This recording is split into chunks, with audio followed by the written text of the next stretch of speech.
My stepfather made fun of my education choices at every gathering. He said, "You'll never get a real job." So I sent him a signed copy of my first big book deal. He's been silent ever since. I'm Zinnia Granger. My name feels like a throwback to another era, but I've tried to make it my own. People in Tacoma, Washington, have never known me as anything but Zinnia, the girl who loved books. Growing up, my mother, Eloise, would say I was born reading. As early as I can remember, my dream was to be a writer, to live among the stories I loved so much. Life wasn't perfect, but my mother and I got by. When my dad left us, I was 10. My memories of him are like faded Polaroids, little moments here and there but nothing solid. After he left, it was just me and my mom, navigating life as a tiny, inseparable team. Eloise was a nurse at Tacoma General, working night shifts to keep us afloat. She'd come home exhausted, but she never lost that gentle warmth. I could feel it when she'd sit by my bed and stroke my hair, or when she'd make time to listen to my stories, no matter how tired she was. And then he came along. I remember the first time my mother brought Barrick home. His handshake was hard, his laughter booming, and his presence demanding. My mom was glowing with happiness, and seeing her smile, I tried to set aside the odd feeling I had, a tiny voice warning me to be careful. Barrick's a self-made man, she told me one evening after they'd been dating for a few months. He's worked hard his whole life, and he knows how to provide. He could be good for us, Zinnia. I wanted to believe her. I wanted to believe this was her chance at happiness. So, when they married, I tried to adjust. But right from the start, Barrick had opinions. Strong ones. The first time he heard me mention wanting to major in English literature, he practically laughed in my face. I was 17, and it was a casual family dinner, a moment I didn't expect to turn so quickly. An English major? He chuckled, shaking his head. Zinnia, you might as well take that tuition money and set it on fire. It's what I love, I said, my voice barely above a whisper. I glanced at my mom, hoping she'd step in, but she just gave me a weak smile and looked down at her plate. Love doesn't pay the bills, kiddo. Believe me. He leaned back in his chair, shooting my mom a look. You ought to be steering her towards something practical. Science, maybe. Engineering. Something that'll get her a real job. I felt my face flush with embarrassment, but I just nodded, brushing it off as a one-time comment. But that was Barrick. Once he got a taste for something, he wouldn't let it go. At every holiday, every family dinner, every chance he had to get an audience, he'd take a dig at my choice to study literature. Thanksgiving, Christmas, 4th of July, no gathering was complete without Barrick turning me into his personal punchline. So, Zinnia, he'd say loudly, smirking as the family looked over. How's it feel to be the only English major who's going to be living in their mom's basement at 30? The family would chuckle uncomfortably. They didn't want to laugh at me, I could see it, but they couldn't resist his charisma. It was like watching a terrible TV show, they wanted to look away, but they couldn't. I'd shoot my mom a look, practically begging her to say something, anything. But she'd just press her lips together, eyes down, as though she'd resigned herself to his ridicule long ago. One Christmas Eve, he went too far. We were gathered in the living room, the fireplace crackling, the soft glow of the tree lights illuminating the room. I'd been accepted into a graduate program for creative writing, a dream I'd had for years. Despite the uphill battle with Barrick's words always lurking in my mind, I had achieved something I'd fought for tooth and nail. I thought maybe, just maybe, I could share the news without him turning it into a joke. So, I got accepted into an MFA program, I said, my voice tentative, barely above a whisper. MFA? Barrick said, cocking his head. What, is that some kind of glorified book club? The room fell silent. I took a deep breath, forcing a smile. It's a graduate program. In creative writing. Oh, even better. He snorted, throwing up his hands. What, they're going to teach you how to write bad poetry. Or maybe you'll get a PhD in daydreaming. Zinnia, sweetheart, have you even thought about what happens when the real world comes calling? Creative writing doesn't pay the bills. I felt a sting behind my eyes, the kind that tells you tears are coming whether you want them to or not. Barrick, can't you just be happy for me? Just this once? He shrugged, not even looking at me. Hey, I'm just being realistic. I mean, do you think the bank cares about your little fairy tales when the mortgage is due? It's not my fault you don't like hearing the truth.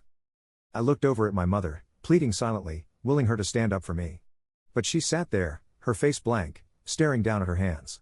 That hurt more than anything he could say. Mom? I whispered. But she didn't meet my eyes. She looked at Barrick, then back down at her lap, as if saying, there's nothing I can do. I felt my throat tighten, a thick, stinging lump that made it hard to swallow. I could hear my heartbeat pounding in my ears as I pushed back from the table and walked out of the room. Upstairs, in the safety of my room, I sat down on my bed and stared at the floor, feeling raw and hollow.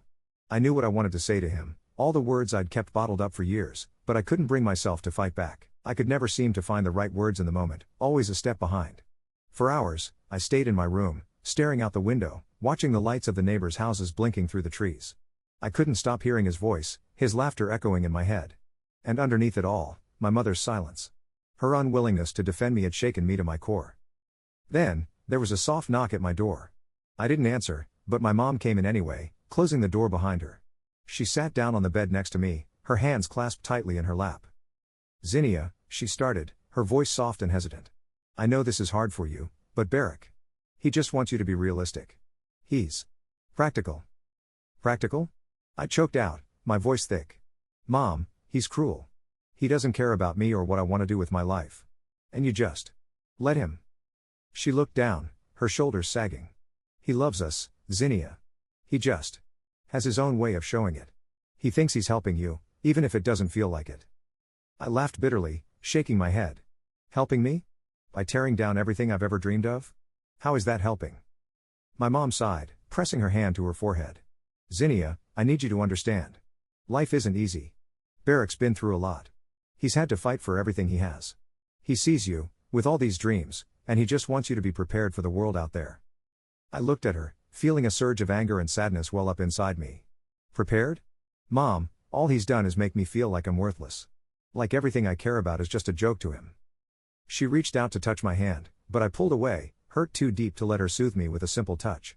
She let her hand fall back, her face crumbling in defeat. Maybe I haven't done enough," she said, barely above a whisper. "I'm sorry, Zinnia. I really am." I could see the sorrow in her eyes, the weight of her choices, her sacrifices, the way she'd let Barak's voice drown out her own. But that apology, as much as I wanted it to mean something, couldn't fix what had been broken. After that night, something in me shifted. It was like a fire had been lit, one fueled by anger, by pain, by a fierce need to prove him wrong. I poured myself into my studies, working harder than ever, pushing through exhaustion, self-doubt, and the constant, nagging echo of Barak's voice in the back of my mind. Every time I wanted to quit, every time I felt like I couldn't go on, I heard his taunting laughter, saw that smug smirk on his face. I couldn't let him win. I wouldn't. Raquel, my best friend since high school, became my lifeline. She'd been by my side through everything, and she understood how much Barak's words affected me. "Zin, he doesn't define you," she'd say, over and over. "You are so much more than his stupid comments. You're going to do amazing things. And he's going to eat his words. Just wait." With Raquel's unwavering support, I kept going. The years passed, and I kept working. I finished my MFA with honors. I wrote my first novel, poured everything I had into it. The rejection letters came first, one after another. I kept them all. Each one felt like a punch in the gut, but I couldn't stop. Every time Barak's voice played in my head, telling me I'd never make it, I pushed harder. I worked day and night. I took on odd jobs to pay the bills. I worked at a bookstore, teaching writing workshops, and freelanced. I barely had time to eat or sleep, but I couldn't stop. I had to prove him wrong. Raquel was there through all of it. She never stopped believing in me. She kept sending me texts, emails, and messages, reminding me that this was my dream. "You're going to make it. I can feel it. Just keep going," she'd say. And so I did.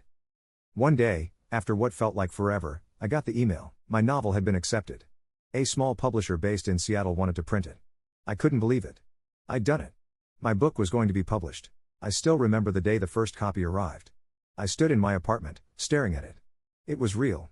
My name was on the cover, and inside those pages was everything I'd worked for. I'd made it. It was happening. But there was one thing I had to do before I could truly feel at peace. I signed a copy of my book and wrote a message on the inside cover, for Barak, who said it'd never amount to anything. I sent it to him without an address to reply to. I didn't care if he ever read it. I just wanted him to know. To know that I'd made it, that I had proven him wrong. The thought of it made me smile. A week later, my mother called me. She said Barak had received the book. She didn't say much else, just that he was strangely quiet. I asked her what he'd said about it, and she just replied, "Nothing. He hasn't said a word since." And that was it. Silence.